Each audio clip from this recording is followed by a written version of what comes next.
So hello everyone, it's F1 Shadow here, and today we're in different kind of game. It's not F1 Challenge anymore, it's F1 2013 Ferrari Career mode, which is actually happening online with my friend, very known Kimi Saibonen. Link to his YouTube channel is in the description down below, so you can watch this race out from his perspective. So as you can see, going for a normal fuel strategy and playing a little bit with the tires, just checking out. Don't really know what I was doing there, just messing with the things. But without further ado, let's get on to the track. Standing by.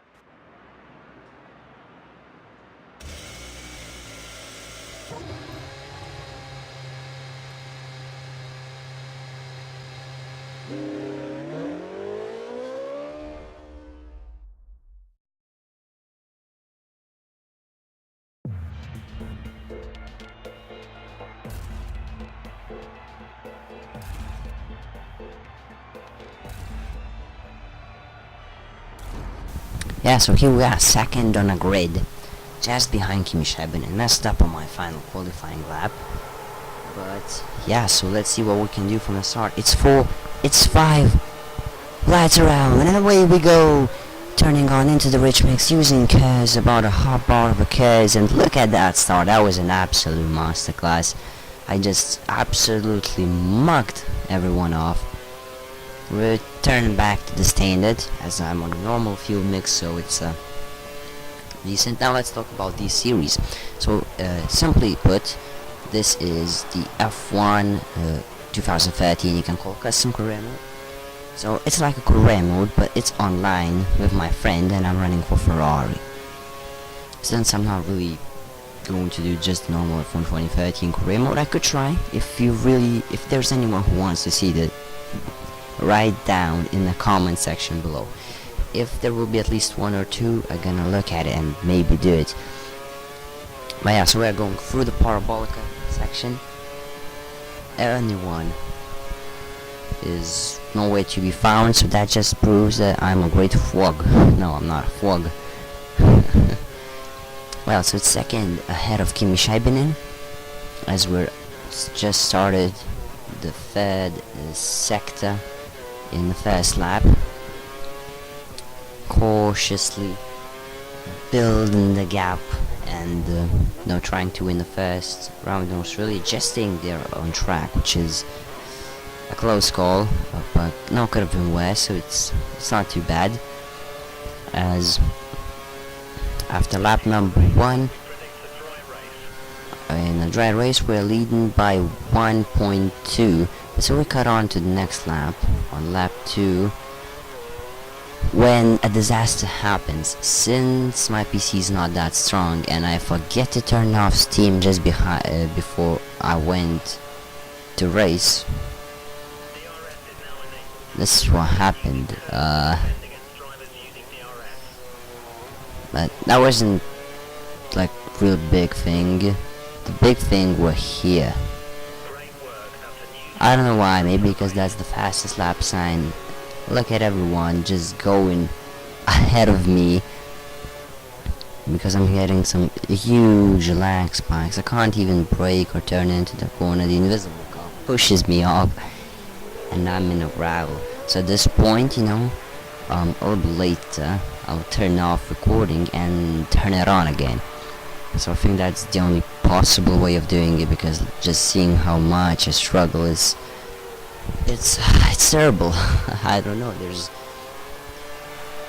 out of a lead, I dropped down all the way to 9th place. It says we're cutting to not so laggy place in lap 3, as I make a little mistake, as I used to do in R-Factor in Australia as well. So we cut down again to lap 5, and I'm going to pit lane. I was thinking about pitting maybe early after that lap, but I thought I wouldn't last, so I went and pitted on lap 5. But then in the end I could have really pitted maybe in a bit later.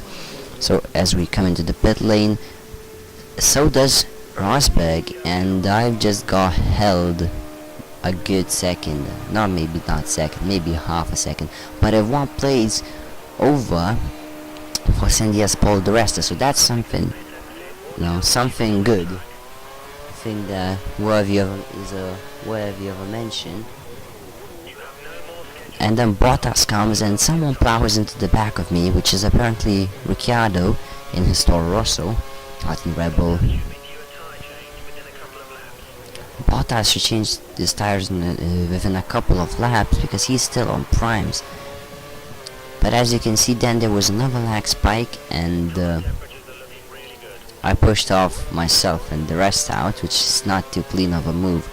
But then again, I'm hitting these little lag spikes, which this wasn't really big enough.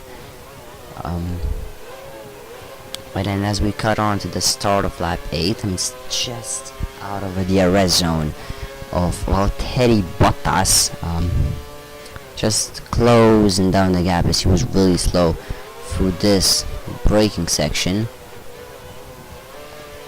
And growing, a little bit impatient as I can't get past Valtteri. And then like here, I didn't do anything and I got a warning, so I don't know, maybe it was bad on my side. I don't really see what was bad, but anyway, continuing on to lap 11, we cut to the back of Jenson Button, still not in a DRS zone, and they brake so early that I hit Jenson Button and lose my end plate. This is not. Yeah, so he says to stay out, so it's only minor, but it's gonna affect my tire wear, so it's not going to be good.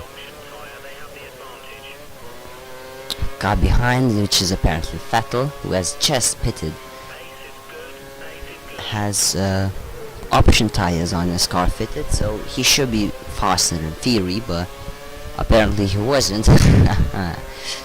As we're still behind Jenson Button, who's apparently stuck behind past Maldonado, and as well I'm getting stuck. I had nowhere to go, so had to lift it around that place, because that's really tricky. If you accelerate too early on there, you're going to find yourself flying in the wall.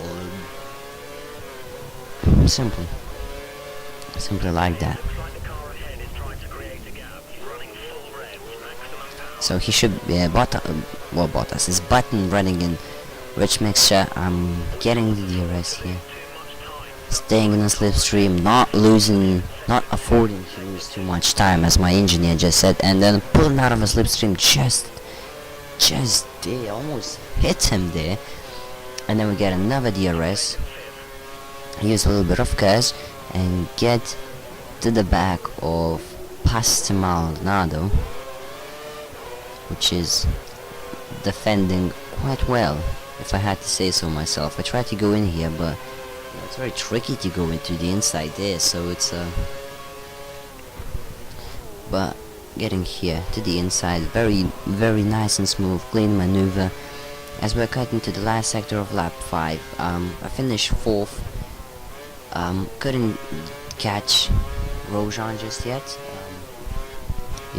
It was too hard of a task to cut 14 seconds in about 3 laps time once I passed Maldonado, so it's a bit too much, even if I have the ability to do it myself, but it was just not enough laps. As Kimi Saibonen finishes 2nd, and Kimi Räikkönen wins, so two Finland drivers on 1st and 2nd position. Now as we are going to look at the standings, so it's Saibonen, or Räikkönen, then Saibonen, it's Romain Grosjean and me in 4th, Vettel in 5th with 10 points, Pasta Maldonado in 6th, Jenson Button in 7th, Perez in 8th, Hülkenberg in 9th, Fernando Alonso in 10th, as Valtteri Bottas just missed the points for his 2nd Williams there. So as you can see, then it was Jean-Eric Vergne, then it was Mark Webber, Nico Rosberg. Really sad to see them solo the grid, as well as Fernando Alonso, who got only 1 point for Ferrari, which is not good for us. Honestly, you'd expect to see Ferrari winning races, And out of the back markers, the fastest was Charles Pig this time, with Paul Force India's just in front. So it's not too good. You see Force India is so low. Gutierrez could have done better. The better one of Toro Rossos were Sean, Eric Byrne, as we're going to watch constructors just in a minute. So for constructors, we have Lotus with 40 points in first, Mercedes-AMG Petronas with 18 in second, Ferrari with 13 in third, Red Bull 10 and McLaren 10, so they'll apparently go fourth and fifth. Williams in sixth with 8, Sauber in seventh with 2, Toro Rosso, Force India, Caterham and Marussia has got no points. So guys, so I hope you enjoyed this episode, and we'll be looking forward to the upcoming episodes. But yeah, that's been F1 Shadow here, and I'm out of here.